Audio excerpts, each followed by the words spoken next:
kitchen. So I'm going to make 3 homemade remedies. First one is for vitamin B, good for the body, good for the eyes. And this is my second time around. Bali, ginawa ko ito last month, January, and now it's a new month. So, it's very effective. Hindi tayo nagkasipon. Actually, hindi tayo nagkakasipon dahil nga very careful tayo sa mga food intake. So, 3 pieces, 100 yen lang ito. Tapos itong luya, 100 yen ulit. Ito lang yung mahal, Hachimitsu. It's honey. So, ang gagawin lang natin ay gagawin natin. Binili ko lang ito last month sa my Daiso, 100 yen. So, bali, ito yung pinakauna. This is good for the eyes, good for the body, for digestion. At naubos ko ganito 1 month, pinakamalaking coffee na binigay ito sa akin ng aking pinsan doon sa may Dubai. Nandun kami last year. So naubos na, sabi ko, ito nga, magandang container. Okay, so this is the first one. The second one, kinuha ko to sa aking garden. Aloe vera, I have a lot. At winter season, nag-snow na nga twice this year. So, kinuha ko na lang kasi the past years, talagang, namamatay sila pagdating ng winter. Ang advice, so pinutol ko siya, tapos binabad ko, para lang maalis yung yellowish part nito. Kasi hindi daw maganda yun, nakakakati sa katawan. Ang purpose ko ba naman, para yung katawan natin ay hindi makati. Ginawa ko na ulit to last month at naubos na. Very effective, hindi tayo nakati. So, bago ako gagawa ng second video, sabi ko, try ko muna kung talagang i-recommend. So, aloe vera for the skin. Okay, ito lang. Vaseline, tutunawin ito, tapos ilalagay ko dito. So, last month, ganito rin, naubos ko siya for my whole body, even my face. I don't really put anything na chemical. Okay. Magsi-60 na tayo in 2 months time. April. Okay. Pero yung ating skin ay okay pa rin sa biyaya ng Panginoon. So, sabi ko, effective siya. So, this is my second time. And then, aloe vera plus olive oil. Okay. So, ito siya, yung pangatlong home remedy natin. Advice ay olive oil, medyo mahal. Kaya kumuha na lang ako yung pinakamura. Olive oil plus sunflower oil. Ayan. And then, naubos na nga yung coffee. Ito ay talagang black na black coffee from Dubai. So, kahapon, bumili tayo ng stick black coffee to. So, ito yung gagawin natin. Good for the hair. You know what? Every 6 months actually, medyo pupunta tayo sa beauty salon kasi medyo may pagka-curly tayo. Medyo pinapay-straight ko siya. At 6 months na, medyo straight pa rin. At medyo puti nga lang. Pero nakatulong talaga itong aloe vera with this one. Last month lang yon. Iniisip ko, gagawa talaga ako ng video pag, nasubukan ko na sa 3rd month. Pero, ayun. Effective naman yung 1 month. So, talagang highly recommendable. Okay. So, the first one ay gagawa tayo ng carrots. Okay. So, I'm not sure how long will it take, but I have a class at 4 o'clock, medyo ilang minuto na lang, mga 30 minutes pa. So, I'll try na gagawin ito, pero sayang naman yung oras to. Kaya siguro, gagawa ko din mabilis na lang. Sinasama ko actually yung skin. Okay? So, as simple as gagarin. Ayan, ginagagyan natin. I hope na hindi magalaw yung ating table. Ayan, ganyan lang siya. So, mga nanonood mo, ano yung bali ginagawa ng homemade remedies? Ito ay, it's really very good for the eyes. Medyo, nag-eyeglasses tayo bilang isang teacher ng daming mga pinagpupuyatan. Okay. Ayun nga, kailangan na may kasabihan na cure, what do you call this? Yung remedy before cure. So, ganun tayo pa health conscious. So, here in Japan, 34 years na tayo, no? Hindi tayo talaga nagkakasakit kasi very careful tayo sa lahat ng ginagawa. I can see it's now 4 minutes na ginagawa natin to. So, I'll try na bilisan pa. Okay. So again, hindi ko na inalis yung what they call, yung I didn't peel it para kasama na yung nutrients yung nandun sa may skin ng carrots. Ayan, ganyan lang kasimple. At ito na, 1 month na ubos ko siya. Okay. I hope na magawa natin ito in less than 10 minutes.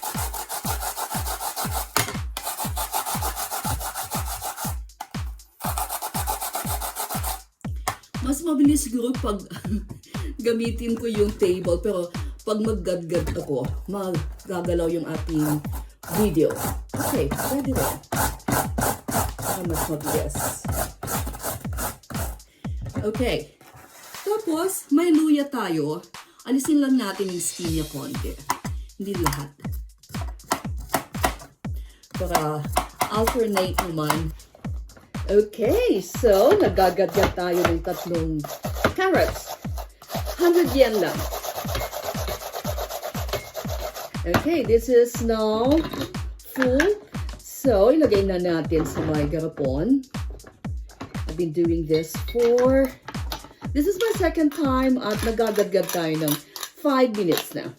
Okay. So, walang halong chemical, no?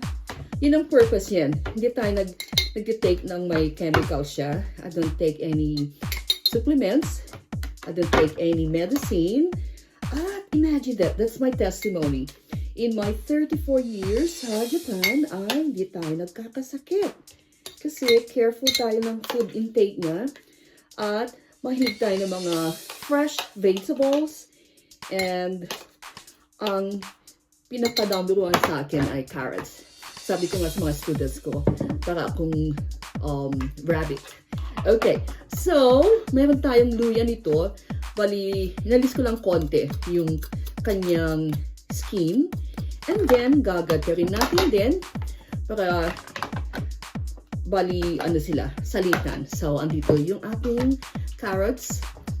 Okay, I hope I can finish this before my class.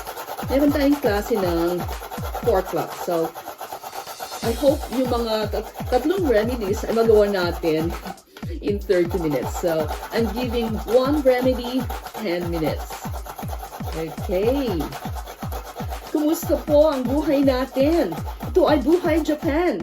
So, kaming nasa Japan ay bali gumagawa ng paraan para maging healthy kasi expression nga namin, bawal magkasakit.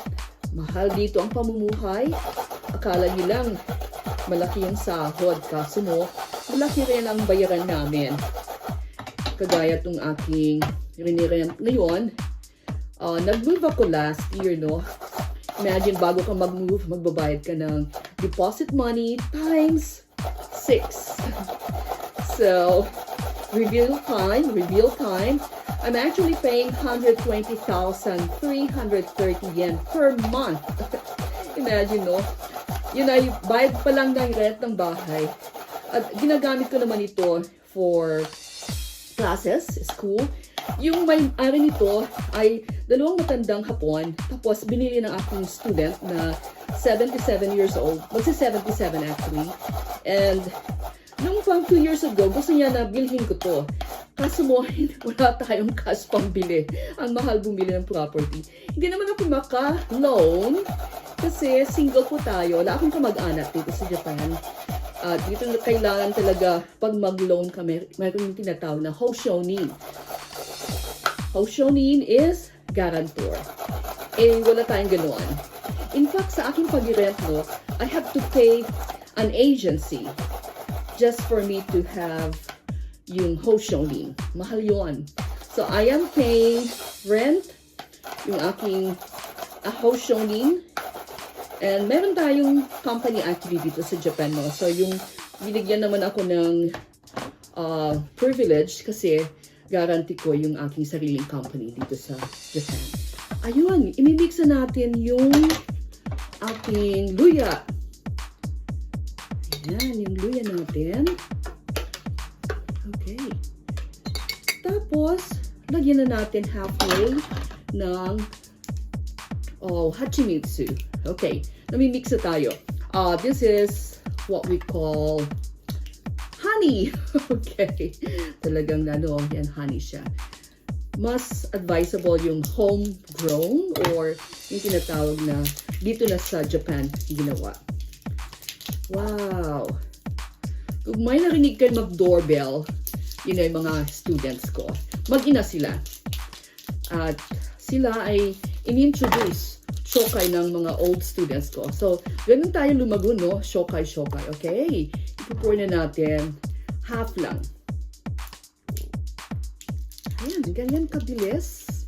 And then, magagagad tayo ulit ng carrots. Ayun lang. Ganun kasimple. So, imagine, no? 1 month ito na supply. Yung pinakamalaking garapon na Nescafe. O, kahit anong container naman. So, ang ginagawa ko, after breakfast, and then, parang snack ko na rin, minimix ko yung juice niya sa tea, green tea. And then, kung medyo gutom tayo, nag-scoop nila ako. Whole 1 tablespoon, 1 like 10 o'clock and then in the afternoon. And then, after lunch, kumukuha tayo ng juice niya. And then, sa gabi, ganun din.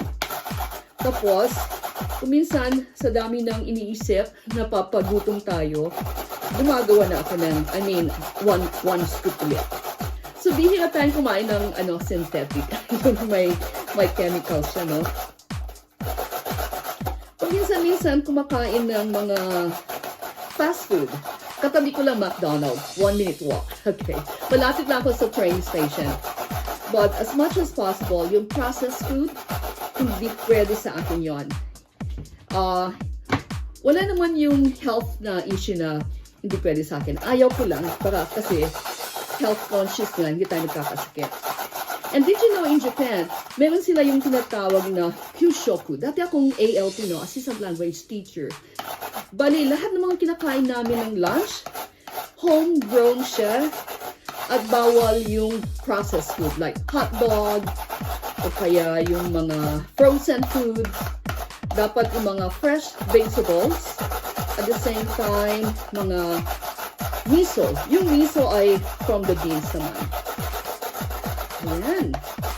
I hope you can follow and subscribe para marami pa kayong malalaman ng buhay namin sa Japan.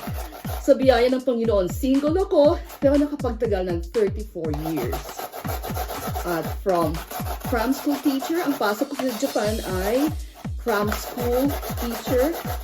And then, naging ALT, 10 years sa YMCA. And then, 2014, nagpatayo tayo ng korporasyon.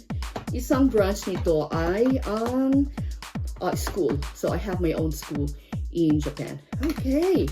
So, maglagay tayo ulit. Medyo inaapuran natin kasi nga darating yung aking mga students. Yeah. By the way, so mini-melt ko na yung Vaseline. Pag naging liquid na siya, yellowish, that's the time na ilalagay ko sa garapon. And then, imimix ko siya with the aloe vera. As is na. Walang mga chemicals kasi i-consume ko to in 1 month. Kung mas mabilis pa, the better. Okay?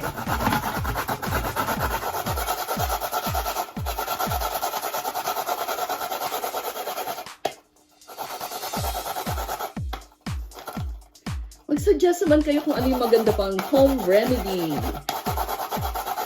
Dito sa Kachikawa, meron yung tinatawag na Honest Store.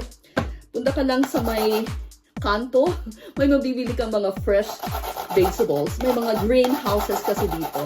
Tapos, ihuhulog mo na lang yung coins pambayad sa mga kinuha mong vegetables. Pagdating ng summer, ang sarap ng yellow corn nila. So, inabangan ko yun kasi mura lang.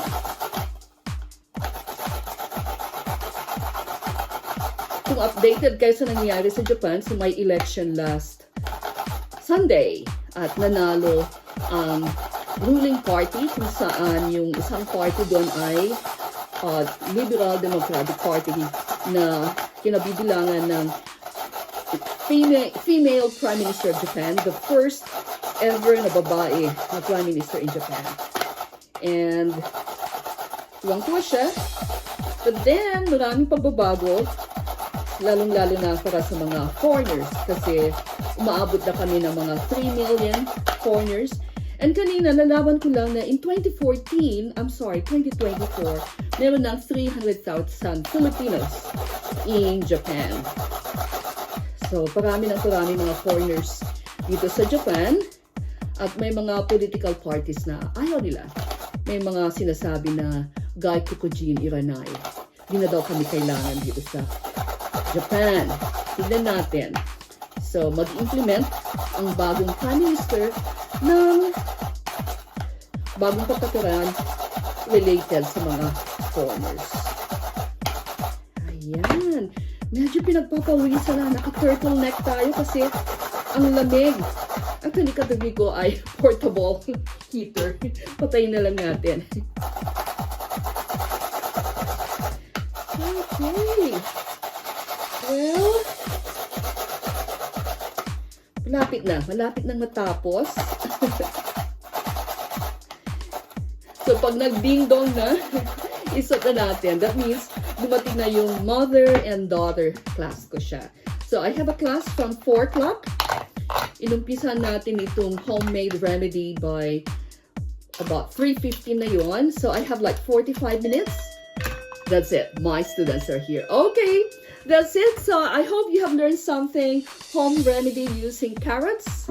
And we have this luya plus honey. Only 3 and good for the eyes, good for the system, good for the skin even. Okay, take care and God bless us all. Bye for now. So, malapit na tayong matapos. Okay, sa 3 carrots na to, tapos isang luya ay isang buong Nescafe jar. Okay. Kaya, ginagad natin talagang todo, no? Yung ating ginger. Tapos, ang pinaka-last part niya ay ubusin na rin natin yung ating honey. And then, yung juice niya, yun na lang yung ating kakainin every after meal. O kaya, ginagawa ko itong dessert and even snack. So, magsisit in na siya. Kung makikita nyo, okay, dito na lang. Ayan. So, bababa na lang yung honey sa baba. And as I've said earlier, no, ito na yung pangalawa. First was January and then this new month. At hayaan lang natin mag-sit in. So, wow, hindi kasya. Okay. Actually, last month sa Daiso, bumili lang ako yung maliit. At napakaganda yung kanyang mix. Okay. Meron tayong chopsticks dito. I-ano na lang natin. I-mix-mix natin. Actually, nadatnan ako ng mga students ko. Tapos, in-offer ko kung gusto nilang tikman. At sabi nila, masarap. Kaya, gagawin sila sa kanilang bahay. Wow! Yun ang tawag ay na-influence natin. I wish I can really be an influencer, no? Okay, so, mag-ina, na-influence ko sila. Bibili daw kaagad ng carrots. And then, luya. At honey. So, tatlo lang, hindi ko naubos tong honey na to. This is about 400 yen. 100 yen yung ating luya at 100 yen sa ating carrots. At ito na, good for 1 month. Last January, no? So, for my breakfast, lunch, dinner, and then in between meals, actually, kinukuha ko lang yung juice. And then, kung medyo gutom pa tayo, doon na tayo kukuha ng mga sahog niya. Okay. So, ayan, natapos tayo na isang home remedy. At kinukuha lang yung juice. Ngayon ay nasa taas pa yung honey kasi. Kaya hindi ko pa kakainin. But tinikman na ng mga students ko kanina. Mag-ina sila at natuwa. Kaya gagawa rin sila sa kanilang bahay. Okay. So, that's just one remedy. Home remedy. This is for my vitamin na gaganda yung eyesight, yung digestion, and even your skin. Okay, I'm getting senior citizen soon in 2 months' time, and this is one of my secrets, and I never got sick here in Japan. The next one would be for hair and for lotion naman skin. So, I have this Vaseline. This is for lotion, And effective siya. Last month, no, sabi ko, hindi talaga ako nangati kahit na ang lamig-lamig. Normally, nagda-dry skin tayo. And then, for my hair, and then, black coffee. Actually, this is just one pack, one stick coffee na maitim siya. Pampaitim ng ating hair and pampalago at pampa-straight. So far, no, effective naman. Kasi nag-teach ako hanggang ngayong gabi, kaya medyo nagpaganda tayo konti. You know, presentation is very important here in Japan. So, ito yung aking gagawin pangalawa, pangatlo, and that's just it for the home remedy.